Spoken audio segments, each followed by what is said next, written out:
ഇരിഞ്ഞാലക്കുട കൂടൽമാണിക്യം ക്ഷേത്രോത്സവത്തിന് സമാപനം കുറിച്ച് ചാലക്കുടി പുഴയിൽ നടന്ന ആറാട്ട് ഭക്തിസാന്ദ്രമായി.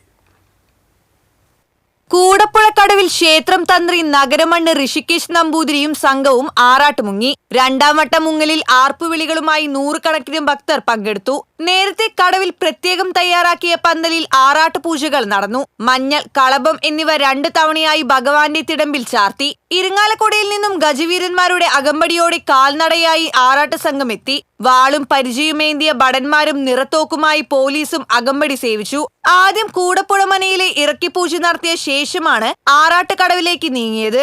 ആറാട്ടിനു ശേഷം ആയിരക്കണക്കിന് ജനങ്ങൾ ആറാട്ട് കഞ്ഞിയും വിതരണം ചെയ്തു. മുതിരപ്പുഴുക്ക്, മാമ്പഴക്കാളൻ, ചെത്തുമാങ്ങ, പപ്പടം, ശർക്കര, തേങ്ങാപ്പൂൾ എന്നിവയായിരുന്നു കഞ്ഞിക്ക് വിഭവങ്ങൾ. Koodalmanikyam Devaswom chairman advocate CK Gopi, ബോർഡംഗങ്ങളായ doctor Muraliharitham, advocate KG Ajayakumar, doctor Rajesh, Bindu എന്നിവർ ആറാട്ടിനെത്തിയിരുന്നു. കൂടപ്പുഴ NSS കരയോഗം പ്രവർത്തകരാണ് കഞ്ഞി വിതരണം ചെയ്തത്.